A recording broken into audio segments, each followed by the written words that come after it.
What's happening, guys? It's Boxing Lowdown, and I'm delighted to be joined once again by my dad for episode 6. What's going on, man? What's happening? Yeah, I'm good, man. Good. As you can see, I'm here at the AFTV studio in London, North London. So, yeah, man, it's all good. It's all good, yeah. Been hard at work, yeah? Yeah, working hard. Yeah, trying to work hard, trying to keep myself fit, trying to keep myself grounded and motivated during this second national lockdown we're going through. Not easy, but it is what it is. We've all got to do our best to try and get through it, I guess. And that's what I'm doing. Yeah, man. And let's just, with the show, man, it's reaching out to more people and they're enjoying it, man. Like, this is some good lockdown boxing stuff we're talking right here. So we just got to keep it going and give the people what they want, man. So let's just keep it up as well. Yeah, I'm enjoying it, man. I'm glad that people are liking the show. I think it's a very good show. I suppose people are going to say you would do, wouldn't you? But no, man, I'm enjoying it. It's one of the good things about getting through this lockdown is doing stuff like this. As you know, I also do a show on my brother's channel, AFTV, myself. Yeah. Shout out to Curtis, because I know you watch these shows as well. So, yeah, man, it's, and of course, boxing is one of my passions, you know what I mean? So, it's a sport I grew up watching with my dad all them many years back on them grainy black and white sets and getting up in the early hours of the morning, accompanying my dad as he listened to the radio of those big fights back in the day, Ali and Foreman and things like that. So that's where my love of the sport first come from. And then, of course, as you know, I've boxed amateur, both junior level and senior level, to quite a good level. So, yeah, man. Yeah. Boxing's always been one of my passions, so yeah. You can see where the love comes from. It's just filtered down the generations, man. That's pretty much how. You caught the bug, which is great to see. Yeah, man. The whole family. Robbie's a big boxing fan as well. My other two brothers, they like their boxing. One of my other brothers, Gary, he had a couple of amateur bouts too. So yeah, man, it runs in the family. And I know you've definitely runs from the family, man. Yeah, I know you've done a little bit yourself, amateur-wise. So yeah, man, it's all good. It's all good. Let's just get straight into it, man. Let's just get right into the boxing. And as we were talking about last week with Terence Crawford and Kell Brook, really looking forward to that fight. What was it like for you? Was it a bit, you know, we were expecting it to be a bit of a tough fight for Crawford, but other than the first, 2 rounds, probably anything but. I mean, it ended very unexpectedly for me. I didn't expect it to be that quick. Definitely, most of us would agree that we picked Terence Crawford to win. But the way how he ended it, man, what was your thoughts on that? I thought it was a great stoppage from Terence Crawford. Yeah. It was one of them, innit? Like the fight was just starting to warm up. It was just getting into that intriguing stage. And then, yeah, man, my man Crawford. You see, this is what all great fighters do. They make the adjustments. So we started off, and Kell, to be fair, had a very good start. He won the first round. I was like, wow, my boy looks sharp here, man.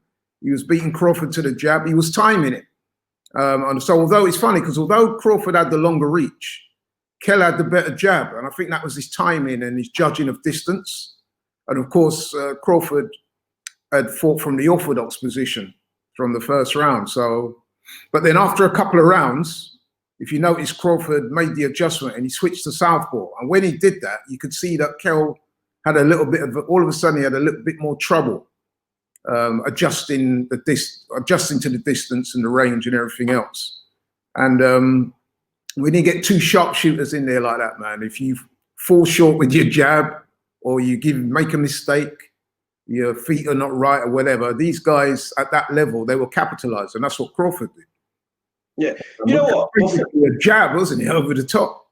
Before this fight actually took place, I remember saying a couple of weeks ago on this podcast that I can't see where Terence Crawford, it's a lose-lose for him. That was how I looked at it, because if he was to win early, like he did, I was thinking that, you know, maybe they're going to say, oh, well, Kell Brook's washed. And if he struggled and like won late or won on points or whatever, people would say, well, it wasn't as good as Errol Spence's victory.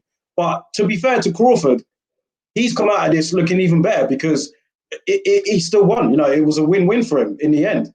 He made it look impressive the way how he got Kell Brook out of there. Was it down to how great Crawford was, or was it down to Kell Brook really, you know, is he past his best, that's it? Well, we said before last week, didn't we? You said, listen, this is not the same Kell Brook that fought Sean Porter all them years ago. I think it was back in 2014 when he went to America and he had that outstanding win, which, by the way, that win, as time goes by, looks better and better. Yeah. So Kell had that great win. And his career, if we're being honest, hasn't really taken off the way we thought it would have done. You know what I mean? He's not lived the best life outside the ring. And he's not had the fights to really propel him to that next level. But, you know, that's how it goes in boxing sometimes. And with this particular fight, where I give him a lot of respect is he went off and got that fight. It looked like his career, to all intents and purposes, was being shelved. Whether that's by design or whatever, by Matchroom and that. They just didn't seem to have no plan for him. The Amir Khan fight, that just wasn't happening for him, and he wasn't getting any fights. So to be fair to Kell, he's gone off and he's got this fight. It's a huge ask on paper, and a lot of people doubting him and saying that he's cashing in and all the rest of it. But I don't think he was. I thought he saw this as a genuine opportunity to get his career back on track over a pound for pound fighter, you know what I mean? So he went out there, him and his dad, they negotiated the fight. They got the fight. He knuckled down and got himself into fantastic shape. I mean, if you look at the pictures, man, in the lead to the fight and then the weigh-in there, you'll see that he whipped himself into tremendous shape. I was impressed with the way he was talking. He genuinely did sound confident. I don't think it was bluster. And on fight night, man, when they got in the ring, he looked way bigger than Crawford. You know what I mean? Almost like a class above. Yeah, I do. His back and his shoulders, he looked a lot bigger. I mean, obviously, they're the same height, but he looked distinctly bigger to me anyway. Here's a question for you, man. Here's a question for you. Is Eddie Hearn justified in what he said, you know, for not purchasing this? The way how it ended, you know, it ended after 4 rounds. It wasn't really, I mean, it was, would you call it competitive? I mean, the first 2 rounds, yeah. But after Crawford, it was more for me of Crawford not really doing much. He's always been a slow starter. In the 3rd round, he switched to southpaw. 4th round, he took him out. Is Eddie Hearn justified in not purchasing this fight then? No, I mean, listen, Eddie Hearn will say what he wants about, and, you know, to a degree, he's justified in saying what he's saying, that Kell had gone behind his back and got that fight. So why should he help him get the fight on pay-per-view on Sky and all the rest of it? You know, you can't really argue too much with that. However, I don't think what Kell did either was doing anything wrong. You know what I mean? He's got a career to think about. He's probably thinking to himself, so I've been, you know, left by the wayside, nothing's happening. I need to get my career back on track. And to be fair to him and his dad, he's gone out to America, taken the time and the trouble and the money and everything else. They've negotiated the fight and they've got the fight. Credit to them. You know what I mean? It was a big ask, but then when you're somebody of Kell Brook's stature in the game, you know what I mean? Like, he's only going to get really motivated for the really big fights, isn't he, really? He's already scaled the mountain. So, you know, who did they really expect him to target? He's already got to Errol Spence. He's not going to get the Pacquiao fight. So I think, you know, on balance, I think he did the right thing. Yeah. I'm not actually too much blame. The problem I had with Eddie Hearn is when he was coming out publicly and lambasting Kell and saying, I did this for you and this and that, and you're ungrateful, and you think I didn't think there was any need for that, you know what I mean? When he tried to throw Kell under the bus publicly like that, being personal, I just thought that was a bit disingenuous. You don't need to do that. Yeah. All you do, if you want to swerve getting involved, you know what I mean, do so, but keep it classy, man. You ain't got to put you're calling Kell out of his name and saying all you did for him and this and that. I mean, if you want to go down that road, I'm sure Kell could say lots of areas what he helped Eddie out. It was a mutually beneficial deal up until this point. Yeah. Let the fight, keep it moving, man. No need to be in the press and, you know. Well, you know what, I saw after the fight, obviously there was a lot of talk like what's going to happen next for Kell. Is he going to retire? Even he, in an interview with Hype, he said the interviewer asked him, you know, what might be next for you, and then Kell was like, this could be the end of the road, which is understandable. You know, he's 34, 35 years old. He's scaled the top of the mountain. Like you said, he's a world champion. He's won the world title before. He's been stopped now in 3 of his last 6 fights. Then, I think it was yesterday, I saw a picture of him and Uncle Bob Yeah, I took a picture with Uncle Bob, and he said, "Yeah, just had a good meeting with who knows what." I don't know what I got from that, but part of me was just like, "Look, man, unless it's you're trying to get the Khan fight and then get out, then I don't really think there's a need for you to really, you know what I mean? I think at the elite level now, we can see you're not there right now, the way how Crawford took you out. So what's left to fight for? Unless it's a big money fight with Khan." I find Did you that read anything from that? interesting, actually. I find that development interesting because it comes at a time as well that it's pretty much out there on Front Street that Terence Crawford will probably be leaving Bob Arum soon. So is Bob Arum trying to sign up another welterweight? But Bob Arum's secretly rooting for Kell Brook. After the fight, I thought that Kell should probably retire because, like you said, he scaled the mountaintop already. He's done pretty much everything he's going to do. It's clear that he is past his best. So yeah, I would have liked to have seen him retire. But having said that, we all know the mentality of boxers. They're often the first one to know, but the last ones to acknowledge it. So he should really retire. But I can see where he would probably think he's got fights left in him. Against who?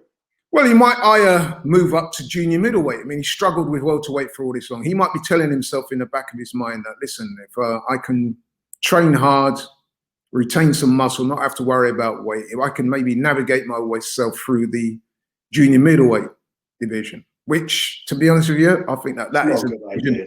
That's not a good idea. When you look at some of the junior middleweights up there, Erickson, even the people like Erickson Lubin, these guys are young, quick, they can punch.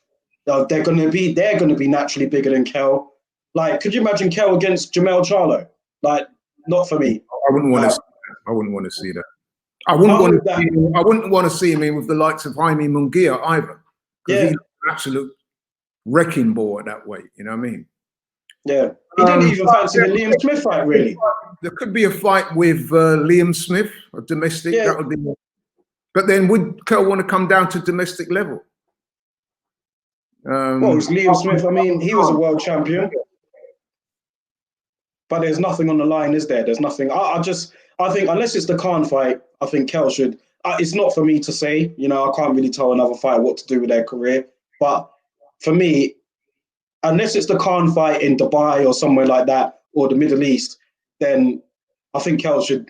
Personally, if it was up to me, I'd call it a day. If I was his manager. Yeah, but what would you say? No manager now.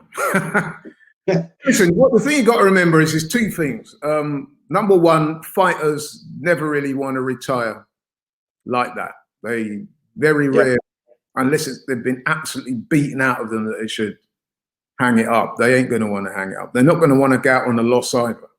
So, given those two intangibles, he probably will fight again. The fact that he's had this so-called positive meeting with Uncle Bob suggests to me that maybe Bob's, giving him a couple of attractive options that he thinks, hey, I can beat those guys. You know what I mean? So who knows? But personally, I would like to see him retire, but I doubt very much whether he will do. Well, let's talk about your boy Uncle Bob, man. Let's talk about him and the way how he's been talking about Terence Crawford. Because for me, I felt it's been very disrespectful. Some of the comments I've seen him come out with after the win. Bob Arum was asked by an interviewer, what do you see next happening with Crawford? Your contract expires in October 2021. Will he be re-signing? And then Bob Arum then quickly, you know what he's like?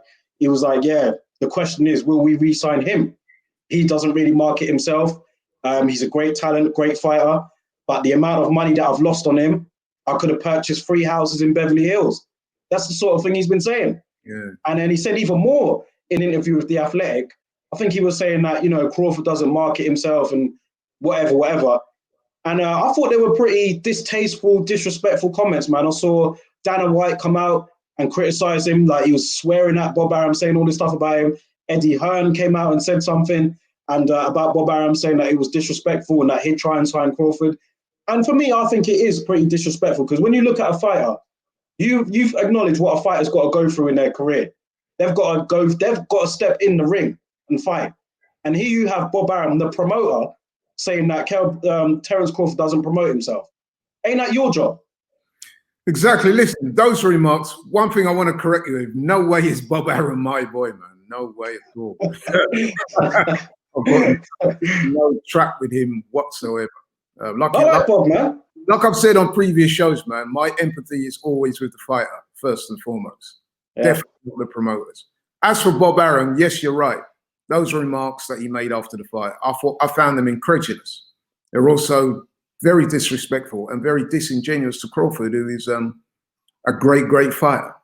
Pound for pound, number one on my list. I know we're going to talk about that later, but yeah. But listen, man, very disrespectful, very disingenuous, and also not true. I mean, let me just bring up a point that I think all your viewers out there should be aware of. You talk about Bob Arum, and you said quite rightly that it's his job to promote the fighters, yeah? Look at some of the names that he's promoted in the past, big names that have left him and fallen out of him on very bad terms. You're talking about, most famously, Floyd Mayweather, who bought himself out of his contract because of the way he felt he was being promoted, or the lack of promotion by Bob Arum. So he's like the biggest name in recent years.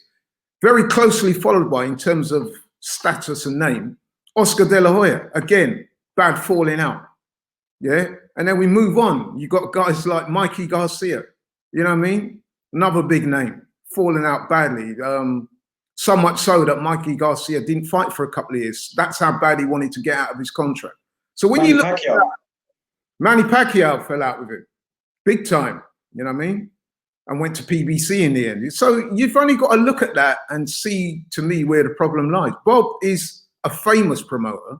I'm not so sure if he's a good promoter, not by modern standards, anyway. I'd actually have someone like Eddie Hearn way above him in terms of, you know, the market diktats and what's required from a promoter these days. I just think Bob, he probably needs to get out of the game. I'm sure he's made mountains of money out of it. I mean, him talking about he could have bought a house in Beverly Hills or where. I thought that was a ridiculous thing to say. And I just hope that Terence Crawford leaves him, man. You know what I mean? You don't want to be fighting for, putting your life on the line for a guy like that. You know what I mean? At the end of the day, Crawford's fight, each time he's putting his life on the line. That's why I've got so much respect for boxers. I just thought it was so, after, you know, the man's been in a training camp, he's been fighting, he just literally just stepped out the ring. And then you're saying all this stuff about him. Well, the question is, will we re-sign him? I was just like, yo, man, that's disrespectful, man. And you know what? Just before this podcast started, I saw on a tweet online, Crawford was reacted to what Bob Arum said. And you're going to be quite surprised about this, but Crawford, he was like, yeah, I'm not going to react too negatively to them. Maybe me and Bob can work things out. And I was just like, wow, maybe I don't know what's going on there. But the logical move for Crawford would obviously be to see out this contract with Bob Arum and go to the PBC. I know it's not as simple as that, because all the other fighters that he needs to fight are over there. But obviously, it's not as simple as that, is it? But do you think he could stay with Bob Arum after those comments? The way I know you haven't seen him yet, but the way how we spoke about it. Personally, I would like to see him leave Bob Arum. I don't think he's been promoted very well. I don't think Bob Arum has it in his makeup to promote him well. I don't think Bob is at the cutting edge when it comes to boxing promotion, especially at that level. I mean, I didn't get a chance to finish it, but also, what did he do for Lomachenko? That was supposed to be, Bob Arum was telling everybody Lomachenko was the greatest thing since sliced bread. If you analyze it realistically, how well has he promoted Lomachenko? How many people really know Lomachenko? If you walk down your local high street and show 10 people a picture of Lomachenko, you'll be lucky if 2 people recognized him, you know what I mean? So he's not got a good track record of promoting fighters, as I've said. And I just think Terence needs, I mean, listen, Terence Crawford, I would imagine, he's not a stupid guy. He's going to keep his counsel for the most part, probably because he wants to negotiate himself out of the contract. Yeah, so I don't expect him to become embroiled in a public slanging match with Bob Arum. So he's going to say like the PC things. But I would imagine he's going to look into negotiate a way out, man. Yeah, I mean, this whole thing about, like, I do agree that fighters can help themselves a bit more by putting themselves out there. Nothing wrong with that. I'm not saying that fighters shouldn't do that or whatever. But just some of the comments like confusing, because I was like, he's saying that Crawford don't put himself out there. Well, what does Loma do to put himself out there? He barely talks English. Inoue, I know he's got a fan base in Japan, but how big is boxing in Japan? Like, what does Inoue do that Crawford hasn't done in the States? Like, that's why I was just like, look, man, I'm not sure maybe there's more to it, but I just wasn't in agreement with his comments. I think, to be fair to Bob Arum, I'm trying to be fair to Bob Arum, boxing is not what you would call a mainstream sport. And especially in a place like America, they've got sports that are way and above boxing in terms of their standing in the public sense. So, for example, you know, your basketball, your American football and stuff like that. Boxing is way behind those sports, you know what I mean? So it's not an easy job, but I still don't think Bob has done a good job with promoting Terence Crawford. I really don't. And the reason why I say that is that the guys who have left Bob Arum, you know, your Mayweathers, your De La Hoyas, your Mikey Garcias and people like that, your Pacquiaos, they've gone on to make way more money and achieve a lot greater publicity after they've left Bob Arum. So that pretty much tells you all you need to know. And say what you want about Eddie Hearn, he does have his shortcomings, but he's a damn good promoter. He knows what he's doing. And he's at the cutting edge, you see, in a way that Bob Arum is not. Bob Arum is a lot older and a lot more behind the ball when it comes to things like that. So I think if you're a young, aspiring fighter, man, you really do need to choose your promotional company. You need to be very serious about the way you go about it, because it could impact adversely on your career if you make the wrong move. It's not just about the money. It's not just about getting certain fights. It's about the way you're promoted and the way you're moved. Well, let's get down to the nitty gritty, man. You speak about America and fighters over there and the markets over there. Now, when you think about it, Crawford is 33 years old, Black American, African American. The Latino market out there is firing. So, you know, they really back their fighters. Do you think that it could be something down to that? Maybe Crawford's not outspoken enough, you know, doesn't fit the black stereotype, like maybe like what he thinks a Shakur Stevenson might do. Like, do you think that Crawford, is he referring to that? You know, because the market out there, like, look how he's done with Fury. Fury's come over there. He's done pretty well with him, you know, with his fights against Wilder. Crawford, I thought he sold out Omaha when he used to fight there, but maybe outside of Omaha wasn't really that popular. Was Bob Arum expecting him to be a bit more out there to try and appease the market, you know, and maybe the African American market? Well, you know what? I first want to say that this is like common misconception that black fighters don't sell or whatever. I don't agree with that at all, because he was the biggest pay-per-view star in boxing and still is, remains to this day. It was Floyd. Yeah, and he's African American, you know what I mean? And a lot of fighters out there do pull good numbers. I mean, you see the other day, Gervonta Davis's fight with Santa Cruz. That pulled in big numbers, you know what I mean? And the Terence Crawford fight did do good numbers on TV over there. So there is this misconception that black fighters don't sell. I don't agree with it.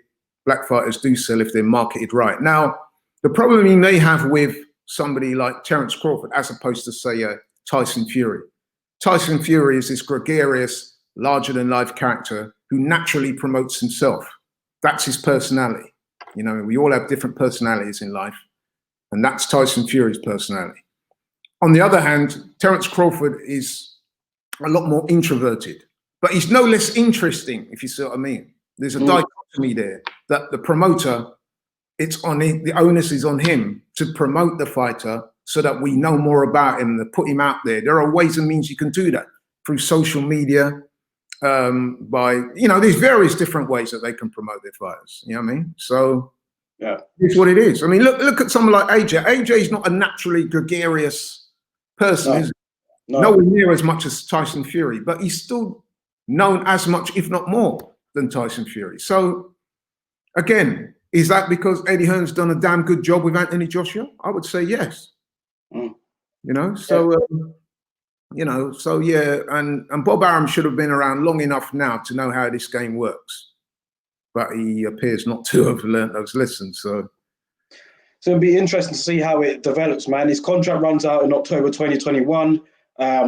Personally, now, like I said, he's 33 years old. I think he needs to make the Spence fight sooner rather than later, because the longer we wait for it, more in favour that is Errol Spence, who's 30 years old, 3 years younger than him. We need to see this fight now, really. If Spence can get past Danny Garcia, that is. So moving on to as we move on to Tyson Fury anyway, some news about that with regards to his fight with Fury-Kabayel is no longer happening now, scheduled for December the 5th. We saw that the fighters, well, not that particular fight, but Tyson Fury just tweeted last week and said that he won't be fighting until next year now. So that rules out the Kabayel fight.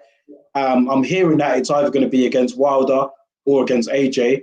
But when I first saw that news that the fight was cancelled in December, I didn't think it was down to a lack of money. I thought it was down to maybe Deontay Wilder and Shelley Finkel, who are trying to seek a mediation in the courts.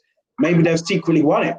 Maybe they've got Fury in a position where it's like, no, you can't fight Kabayel next. You need to fight us next. Do you think it was down to that, or do you think it was down to money?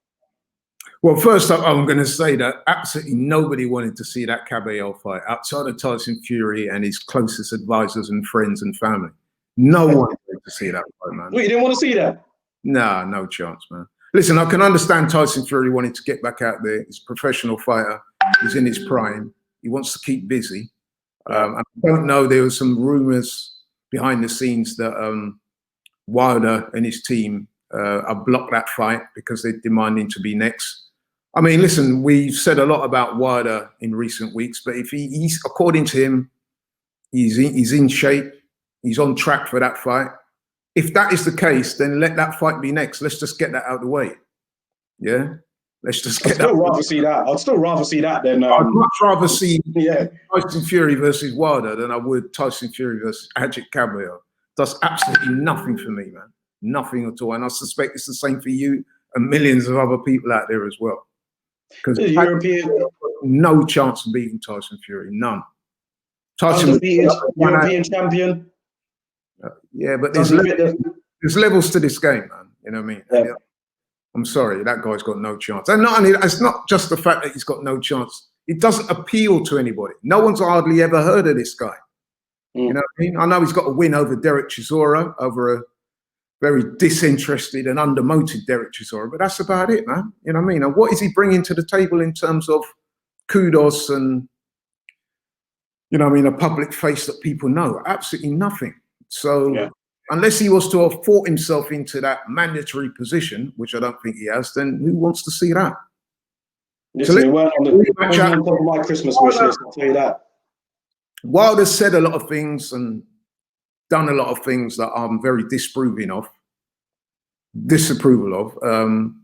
But if he says he's ready to fight, he wants to fight, and he's genuine about that, then there was a contract signed for a rematch. There was a rematch clause in the contract, so let's get that one out of the way.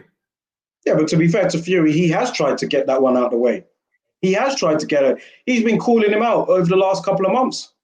So why is it all only coming to a head now? Back and forth. I don't think we really do know, because there's so much back and forth with this stuff that I'm really struggling to keep up with it. I'm confused as to who is reneging on what, if you know what I mean. So all I'm saying now is, if it appears like that fight can be made so that we get this whole rematch thing gone and out of the way, let's just do it and get, you know what I mean, get it done, man. You know what I mean? Yeah. Let's just get it done. I'd much rather see that, than, like I said, than Fury versus Fury-Kabayel. Nobody wants to see that. What did you make of Eddie Hearn's comments this week about Tyson Fury laughing at his resume when it's being compared to AJ's? He was just like, you know, I find it laughable that people say Tyson Fury has a better resume than AJ. When you look at the opponents that AJ have fought, Dillian White, Dominic Breazeale, who else has he fought? Klitschko, you know, Ruiz twice. You know, he, like his record compared to somebody like Tyson Fury, who, yes, he's beaten Deontay Wilder. He's beaten Klitschko as well. But then in between them, you've got the likes of Safir Safari. You've got Otto Wallin. That's the difference. Like, what did you make of Eddie Hearn's comments there with regards to resume? Because for me, I'll say it off the bat. I think in terms of quantity, and I'm quote tweeting Adam Catterall, in terms of quantity, you've got to go with AJ. But quality, would you go with Fury? I mean, he beat Klitschko when he was much closer to his prime, and he's defeated Deontay Wilder. So who has the better resume? What do you think? To be honest, I didn't really make much of Eddie Hearn's remarks because I didn't really take him that seriously. I think what you're seeing here is a promoter bigging up his fighter. The same sort of thing I was just talking about with Bob Arum. What you're seeing here is Eddie Hearn bigging up his own fighter. That's what he's supposed to do. So I don't really take that too seriously. I mean, after the fight last week, Bob Arum said with a straight face to the interviewer after Terence Crawford had beaten Kell so decisively, he said to the interviewer, look, Terence Crawford could beat Errol Spence and Danny Garcia on the same night. This is what promoters do. They talk greasy and reckless and, you know what I mean, it's all to get headlines and to make their fighter appear bigger and better than he is. So that's the same manner with which I regarded Eddie Hearn's remarks. You know what I mean? Listen, you could make an argument for both. That's all I'm going to say, really. Yeah. Eddie Hearn, he's AJ's promoter. He's made that argument. Frank Warren and Bob Arum would tell you something completely different. What I would say is that Tyson Fury, as of right now, he's unbeaten. You know what I mean? And he beat the man that beat the man previously. And then he's also gone and beat down and stopped the so-called baddest man on the planet. So that in itself tells you, man, that his resume is solid. I just want to see the fight. I'm not really interested in hearing what Eddie Hearn has to say on it, to be honest. I'll be quite honest with you. I didn't take it seriously. At the end of the day, man, like you can talk about resumes, you can talk about this, how this guy fought, you can compare, you know, how they fought against particular fighters, but styles make fights, which is the classic boxing saying. Exactly. And we just want to see these two get in the ring. And hopefully, I'm really hoping that 2021, we can see that. Whether it's for the undisputed heavyweight title, I'm not sure. I'm worried that the sanctioning bodies might strip AJ of one of the belts, maybe. But I'm just hoping that we get to see this in 2021, man. Listen, even if AJ is stripped of the belt, everybody on this planet that's got even the remotest of interest in boxing knows that those are the two biggest names in heavyweight boxing right now. That's the fight that everyone wants to see. It'll be the biggest fight in the world if it's made anytime soon. So, you know what I mean? Him being stripped of a belt by one of these dodgy sanctioning bodies doesn't really concern me too much, and neither should it you or any of your viewers or any of the boxing public out there. This is the fight that the people want to see. Let's get it on. And if Eddie Hearn's making those kind of statements in the lead up to the fight to promote the fight, then hey, man, it's all good. Yeah. More power to him. Well, let's move on to this weekend, man, because Eddie Hearn's promoting another show at the SSE Arena in Wembley. It was supposed to be Dillian Whyte rematching Alexander Povetkin, a fight that we were all looking forward to. Dillian Whyte sensationally stopped by Povetkin. We was looking forward to that. Obviously, that's not happening now. That's been pushed back to January probably. Now we've got Conor Benn headlining against Sebastian Formella. We've got Alan Babbage taking on Tom Little as well as chief support. What do you think about the card, first of all? And what do you think about the main event? Yeah, the card is decent, man. The card is decent. I'm quite looking forward to the Babbage Tom Little fight. To be honest with you, I'm not expecting Tom Little to win, but it'll be interesting to see how Babbage handled. This is a bit of a step up from some of his previous opponents.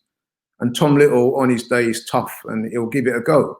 So it'll be interesting to see if he can hang with Babbage for a decent amount of rounds, and so we can see really what Babbage has got. Because I must admit, he's got a strong personality and he looks good so far. But, you know, as he goes through the ranks, we'll see just how good he is, or, you know, so looking forward to that one. And the main fight on the bill, yeah, man, yeah, bring it on. That looks like a very good fight. Conor Benn, he's trying to make that next step up to the next one. And Formella's lost one fight, innit? Lost to Sean Porter, didn't he? Sebastian Formella. Lost pretty much every round, should we say that? It was literally a shutout. Conor Benn, I mean, they've been saying that this is a big step up for him. Formella's a former world champion. I'm just like, he's not really the IBO for me don't count as a world championship belt, in my opinion. So yes, it is a step up, but I know they've got to promote the fight. But I don't see Formella as that much of a. Well, I'm thinking, I think Conor might lose. I'm still picking Conor to win this. What do you think? Yeah, Formella fought really to get you thinking. And the fact that he's at home and that youthful vigor that he's got and that zest for boxing, you know what I mean? He's very exciting to look at as well. But Formella, you can't write him out, man. He's experienced. He's had a lot of fights. He's only lost the one to Sean Porter. Sean Porter's a very good fighter, as we know. Familia, by all accounts, very tough, very durable, quite clever in the ring. You could see a scenario where if Conor doesn't stop him early, then he could struggle as the fight progresses. So, yeah, I'm looking forward to that one. Yeah. Like I said, I'm leaning towards Conor Benn because I've only seen Familia fight that once, and that was a losing performance, albeit a decent performance. So I really couldn't tell you. I'm not going to claim myself to be an expert on Sebastian Familia. I don't know exactly how good he is, but I am looking forward to this fight. I think it'll be a very good fight, and they've got him a real test to see how he comes through. Because let's face it, this will be, if he beats him, then he'll be on the verge of world class, then, wouldn't he? Yeah, maybe we can get that Josh Kelly fight. Yeah. Yeah. Well, yeah, listen, I like this fight for him, man. I think we'll get a good gauge after this fight as to how good Conor Benn is. Yeah, I was going to say that. Like, this will be, if Conor Benn can pass this test with like flying colours, then you can start talking up the possibility of him fighting like a Josh Kelly or I mean, what I would say about this fight is that if Conor Benn has to have that mentality whereby he doesn't need to blow this guy away or stop him to try and look good, you know what I mean? That's how he fights, though. No, but I'm saying that the more you fight better opponents, you cannot just go in there looking to stop, knock out, and overwhelm these guys. And then the other thing as well, Conor Benn is not what I would call a one-punch blowout hitter. You know what I mean? He would be against certain guys, but as you go through the levels, that's going to be happen far less. What he needs to do is make sure he gets a good performance in boxing-wise as well. And if it transpires that you can stop the guy later, then fair enough, go for it. Yeah. But I think if he's going out there thinking he's just going to blow this guy away, or I have to blow him away in order to look good, I think that would be the wrong attitude to take into this fight.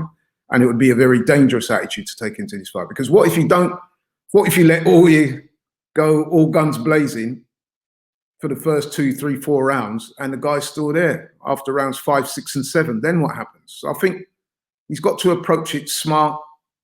The corner's got to get their tactics right, and he's got to execute the game plan. If he can do that, then he's got the physical tools and the youth and the vigor in which to pull off the win. If he gets embroiled into this, I'm the Dark Destroyer's son, and I'm going to go out there and do to him what my dad would have done to him, then I think he could find himself having a long night.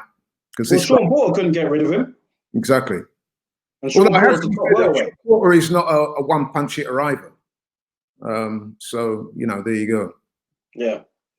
Well, listen, before we get on to our question from one of our followers, I'm going to just ask you quickly your thoughts on Canelo, who will be taking on Callum Smith now next month. That was good news for me. The announcement was made a couple of days ago. It's been met with a lot of positive reaction. It's a good fight, man. When you think about it, it's for super middleweight supremacy. So all this talk about Canelo not trying to fight the best or trying to navigate his way around strategically through these divisions, it's not true. Like, Callum Smith is legitimately, he's the ring #1 super middleweight in the world. He's got 2 of the belts up there as well, other than the ring belt. And he's a very tall super middleweight, man. Compared to Canelo, he's what, 5'7", 5'8"? Callum Smith must be about 6'1". And he's a big man as well. So fair play to Canelo for taking this on. What are your thoughts about that fight announcement that was made? Yeah, it's a good fight. It's a good fight. I would say, though, that although Callum Smith is 6'1" and a lot taller and is going to enjoy height and reach advantages, the way he fights, he doesn't always maximize those advantages when he fights other opponents. He certainly didn't when he fought John Ryder. And I think he lost that fight with rounds to spare. So, yeah, I mean, on paper, it does appear a very difficult fight. But to be honest with you, man, I would have to make Canelo a clear favorite. Yeah? Oh, yeah, I would. Yeah. Because I think Canelo, throughout his career, he's boxed taller guys. He knows how to get inside. He's got excellent head movement. He's an excellent infighter. In fact, he can do pretty much the whole range. He can do it all. Yeah. So I do have 1 or 2 issues with Canelo. We'll go into that later. But I think in terms of this fight, I think, I would expect him to emerge victorious.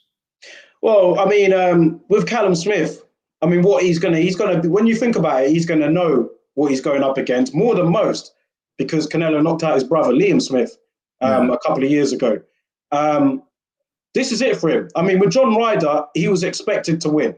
Maybe, going into that fight, he, wasn't really on the ball as he would be in this fight against Canelo. He knows that this is the biggest fight out there for him. He was in the sweepstakes to fight him. All these other guys were in the running. He won it. He got the golden ticket. Is he really going to go in there and be reckless, trying to I know it's easier said than done, but he's going to try his best to keep Canelo at range and use his height and reach advantages, isn't he? Well, you like to think so. I mean, listen, that should be his tactics, and I'm sure Joe Gallagher will impress upon him the need to fight tall, to use the jab, to give Canelo angles, and to keep it at long range. However, Callum Smith is, although he's very tall, he's quite an aggressive tall fighter, if that makes sense. He likes to do a lot of his work up close. He's he's decent with a jab, but he likes to throw the right hand and the uppercuts and the hooks. So that's what I'm saying. He doesn't really tend to fight tall and at range. You know what I mean? Previous fights, he seemed to enjoy getting in there. You know what I mean? And I think that could be a mistake with Canelo. But then having said that, I mean, you're only one punch away from doing serious damage. So he'll be thinking that if I land on Canelo, I can hurt him. Although it has to also be said that Canelo's got one of the best chins in boxing. To say he's got one of the best chins. I can't remember. I've only seen Canelo hurt once, and that was when he was a young fighter coming up against Miguel Cotto's brother, wasn't it? But since then, he hasn't been hurt at all, man. And look who he's been in with. Kovalev. Seriously. But yeah, so it's a big ask for Callum Smith. I wish him well. But I do think he's up against it. It's a great fight for him, though, man. Because I mean, listen, you go in there against one of the top fighters in the world. If he gives a good account of himself, win, lose, or draw, it can only be seen as a positive. And if he does pull off the win, then wow, you know, what I mean, he'll escalate himself up the pound for pound rankings. So, and also, we shouldn't underestimate the fact that there's a certain vengeance factor as well. He'll be looking to avenge the defeat of his brother, who got stopped when fighting Canelo. But what I would say about that is that although he's a lot taller, so you would have thought they're very different fighters. Actually, they're not. They fight very similarly, if you see what I mean. So Callum Smith is not going to be boxing off the back foot and using a jab and moving around the ring. I don't see that at all. I think he'll be trying to hold his feet, use a jab to set up uppercuts and hooks. So it's a completely different way of thinking to what the normal conventional tall fighter would do against a much shorter fighter. Yeah. But it will be a good watch. I'm looking forward to that as well. So yeah. Yeah, there's rumours that Ryan Garcia, Luke Campbell will be in the undercard. I know we spoke about that last week, so no need to go over that again. But yeah, I'm looking forward to this show. Nice way to round off the year. And yeah, man, fair play. Fair play to both fighters for making it happen. And be interesting to see what happens next. Billy Joe Saunders, he'll be fighting Martin Murray. So he's kind of left out in the cold. Has there been any difference between, since he's left Frank Warren and joined Eddie Hearn? Have you seen any difference in his career so far? No, I haven't at all. I have to be honest and say no. I mean, this fight with Martin Murray, no disrespects to Martin Murray. I used to like watching him earlier on in his career. And he was trained by, what was his name? Harrison. I think he's passed away now. Yeah. Passed away. Yeah. Yeah. And I have remembered meeting Martin Murray years ago at that gym. But it has to be said, I have to be honest and say that Martin Murray is well past his best. This is not an attractive fight. And again, you have to call into question why this fight has been made like this. You know what I mean? Yeah. It doesn't do much for Billy Joe's career either. He's a very good fighter, but for whatever reason, whatever that reason is, just doesn't seem to get those fights. Yeah. And I have to say, man, that this is not a fight that's going to have people salivating at the mouth. Put it that way. Well, let's before we close out, man. Let's Joe Saunders. Say again. A routine win for Billy Joe Saunders. Well, if he's motivated, he's got to be motivated for it, because there's been times where he's gone into the ring and he's not been fully motivated and he's got hurt. Yeah, but this is exactly why. Because he's fighting. I mean, he will say he's motivated, but how much is he really motivated for this fight? I mean, this fight is not gonna have a flicker on the world stage of anyone. Like, I'm just getting tired. I'm just getting tired of saying now. It doesn't resonate at all, does it? This fight does not resonate at all on the world stage, or even domestically. I can't think of anybody outside of those two fighters' camps that will be remotely interested in this fight. I'm just keeping it 100. I'm just getting tired of saying now, like, oh, it's time for Billy Joe now. It's time to fight on. Like, someone messaged me a couple of days ago and was like, his last meaningful fight was Andy Lee back in 2015. Not even Lemieux. He said Andy Lee. He said that was his last meaningful fight that he's had. Well, he got the fight with Eubanks. That was a very meaningful fight. Was that before Andy Lee or after? That was before, wasn't it? Yeah. Billy Joe Saunders is a very talented fighter. I've been following him from when he was an amateur. I mean, he went to the Olympics at 18. He's an outstanding amateur and he's an outstanding pro. However, we haven't seen him in the types of fights that will elevate him to that next level. When he has stepped up, to be fair to him, he's handled his business. Yeah. So he did so with Andy Lee, he did so with Eubank, he did so with Lemieux. That was an outstanding performance in a fight where a lot of people, myself included, thought that he might have serious trouble in that fight. I thought he was fantastic in that fight. Great condition. He was very motivated and he produced an excellent performance. Yeah. But the problem with Billy Joe is that those kind of performances have been fleeting. And it's because he's not been matched accordingly. He's not fought the top guys on a regular basis. So he's made a bit of money and he's kept his unbeaten record, but he's not really excited anyone, which is a shame because he's a very good fighter and he's a pretty engaging personality. Now, obviously, not all of what he does is to everyone's approval, but you know what I'm saying? The kid has got personality. For sure. It's difficult to get excited about a lot of his fights. And this is one such fight here with Martin Murray. And again, no disrespect to Martin Murray, but I don't even think Martin Murray should be boxing right now. How the hell does he get a world title shot? A so-called world title shot? It's just beyond, man. Yeah, I'm not sure. But let's move on anyway, man. Before we close out, we got to do, and this was a request from one of our followers. He wants to know our top five, both of ours, our top five pound for pound. Now, I'll go first. I'll give you mine, and then you give me yours. And after we reveal what our top five pound for pound lists are, we'll just give a quick overview as to why. So I'm going to write yours down. Go on. You can write mine down, yeah? I've already got mine listed, but you go first. No pressure. But yeah, I want to say shout out to the person that asked for us to do this. And if anyone that's watching wants to ask any questions or put in any requests for myself and my dad, just let us know. We'll happily answer them, man. So let me give you mine anyway. Get your pen ready. My top five. Number one. Shall we do number one first or shall we go from five? However you want to do it, man. It's your show. All right. We'll go for number one. So number one for me, got Canelo Alvarez. Number one. Like, speaks for itself, resume. Like, passes the eye test. Been top of the game for how many years now? Fought the top competition.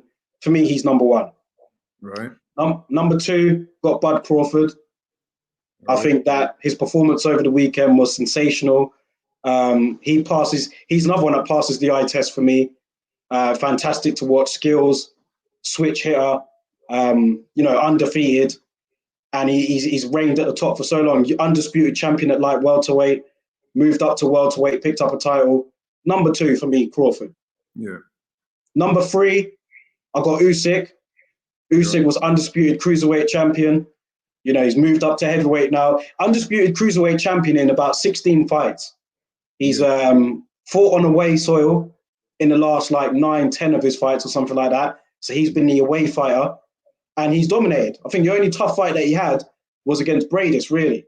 Chisora, yeah, you can say that. But he's moved up to heavyweight and he's making waves up there. Usyk's my number three. Number four, got Naoya Inoue, again, a multi-weight world champion. He won the World Boxing Super Series, passes the eye test for me, undefeated, unbelievable fighter, man. I don't think he gets the credit he deserves. Naoya Inoue, for me, he could be even higher in some people's lists, but he makes number four on mine. And number five, this was difficult for me because there are quite a few people that you can have as your number five. But I went for Errol Spence. I went for him. Errol Spence for me, quality fighter. It really impressed me when he came over here in 2017, defeated Kell Brook. I don't think people understand how much of a good win that was. At the time, Spence wasn't really I think he might have been a slight favourite, but to come in someone's back garden and to like beat him the way he did and take his title, I thought that was impressive. He's defeated Sean Porter. He dominated Lamont Peterson, and he's been looking like a solid welterweight champion since 2017. I've got Errol Spence as my number 5. Now, like I said, this is all subjective. People will have their own ideas as to who makes the top 5. Personally, I don't put heavyweights in my pound-for-pound list. I know Usyk is competing as a heavyweight now, but a lot of his achievements were down at cruiserweight. And the reason why I don't put heavyweights is because I've always believed that the pound-for-pound list, when it was first constructed, and correct me if I'm wrong, it was a way to kind of recognize the lighter fighters, like Sugar Ray Robinson, for example. That was their way of saying that they're the heavyweight champ. And if you look at the Ring's pound-for-pound rankings, they don't include heavyweights either, but it's all subjective. I'm not right, you're not wrong, whatever you choose to do. But that's my top 5 anyway. Well, picking up on that last point, I hear what you're saying, but I do disagree with that slightly, because if there's no reason to say why heavyweight can't be the best fighter in the world. I mean, let's face it, these are mythical lists, they're subjective. But you are basing them on somebody's talents and their achievements. So if a heavyweight's out there and he's doing everything expected of him and more, I don't see why it's not possible to include him. But going back to my list, yours is before you go, you're more of a historian than me. Is that not the reason why pound for pound lists were created back in the day? Was it not because of that, like to kind of recognize the lighter fighters, or am I wrong? Yes, in part you're right. It's to recognize the lighter fighters, but it's also what you're basically doing is to say a pound for pound list is saying, even though this guy is a certain weight, then his skill set and his resume and his record and everything else makes him a better fighter than all the others out there. These are my top 5 fighters in the world today, regardless of weight. So I think all weights should be included. That's my personal opinion. Yeah, I've got no like, for someone that wants to include heavyweights, I've got no disagreeing with that. It's just there's nothing wrong with having a Muhammad Ali in there, or a Mike Tyson, or Larry Holmes, or a Tyson Fury, or Anthony Joshua, whoever your choice might be. That's all I'm saying. But yeah, looking at your list my list is slightly different. A couple of names. I think you're going to be surprised at a couple of omissions in my list. But I'm willing to give you the reasons why. Whether you agree with it or not, I don't know, but we'll see. Right. So, did you go from 5? You started from number 1. 1 to 5. Right. My pound for pound number 1 fighter shouldn't come as no surprise to you, because I've said it to you on a number of occasions, and I've also said it on the show. For me, hands down, without doubt, Terence Crawford is the number 1 fighter in the world today. Second, this was a bit. This one gave me food for thought. Do I go with Inoue or Usyk? Let's go with Inoue, or we could go with Usyk. You know what I mean? They're reversible. Yeah, 2 they and are 3 reversible. So I'll go with Usyk. Usyk number 2. Okay, we go with Usyk number 2. No, did you say Usyk number 2? Yeah, we go with Usyk number 2. No, we go with Inoue number 2. Inoue number 2. Okay. Because he's banging everyone out. So yeah, we'll go with Inoue number 2. I'll go with Usyk number 3. I'll go with Jermell Charlo at number 4. Jermell Charlo, yeah, he's coming from the cold a bit. Number 4. Yeah. And my number 5 will be Manny Pacquiao, based on his longevity and the fact that he's still got a title at 42 years old. And when you consider all the rest of the stuff that he's done. So I've thrown him in there. But I guess you're going to say, and I'm going to preempt what you're going to say, why no Canelo in there? That's a omission. And I'll tell you why, because I did wrestle with this one, and I came to the conclusion that I couldn't have on my pound for pound list somebody that's been convicted of ped use twice in his career, because then you start to think, A, morally it's wrong to do so, in my opinion, and secondly, you start to think that, well, if he wasn't on the peds, would he have beaten these guys? But he wasn't on the peds. I'm thinking that. But he was on peds not during. He wasn't caught directly after a fight, was he? No, but he's listen. Not. Obviously, I'm not like excusing it. Drugs in boxing, we know, is widespread. So it could be that some of these guys on my list that I've named, a lot of people watching this show will turn around and say, well, actually, for example, Manny Pacquiao, he's long had that suspicion hanging over it, yeah? With good reason as well. A lot of people have come out and made some very forcible arguments about him being on PEDs that I've actually taken on board. So again, I did struggle with it. But I think the difference here is that he's not convicted. Canelo has been convicted twice, you know what I mean, of PED use. So I couldn't really put him down. Similarly with Tyson Fury, I thought about him. And then I thought of all the rumors swirling around him, and I couldn't have him on my pound for pound list. I could have him in a list of great fighters, but I couldn't elevate him to that pound for pound listing because of all the dark stuff that's swirling around him. And same goes for Canelo, because the thing is, whatever you say about drugs and Canelo, you can actually call him a convicted PED cheat, because he has been. You know, you can say his rebuttal is going to be, yeah, it was the meat I ate and I thought I was in a certain level of, you know what I mean? So then the WBC done up the levels to make, come on, man, you know what I mean? It is what it is. He's been caught twice now. So I couldn't have him on my list, man. I just couldn't do it. Jermell Charlo I've got on there. He's king of the junior middleweights, really, isn't he? And yes, he had that disputed loss, which I thought he won. I know you thought he won when he fought Tony Harrison. Many people did. And look what he did in the rematch. Absolutely blew the guy away. Higher than Beterbiev, higher than like maybe Josh Taylor, maybe higher than... I was just going to go on to say that I've got a couple of honourable mentions. And the two that stuck out for me was Beterbiev. I know he's only had about 15 fights. But this man, he's just blowing people away, man. He looks unbeatable at the weight right now. So I had to have him in there. And Errol Spence made my honourable mentions list as well. Yeah. So, yeah, I mean, these things are subjective, man. They're very subjective. So, you know, you could get 10 different people and they'll have 10 different lists, you know what I mean? So it is what it is. But like I said, with my list, I definitely had Crawford as number one. You know, that's definite. Definitely had Inoue and Usyk battling for 2 and 3. Charlo I had to put in there because of the record he's building and what he's done at junior middleweight. And the fact that he's had a long career and he's fought some good opponents.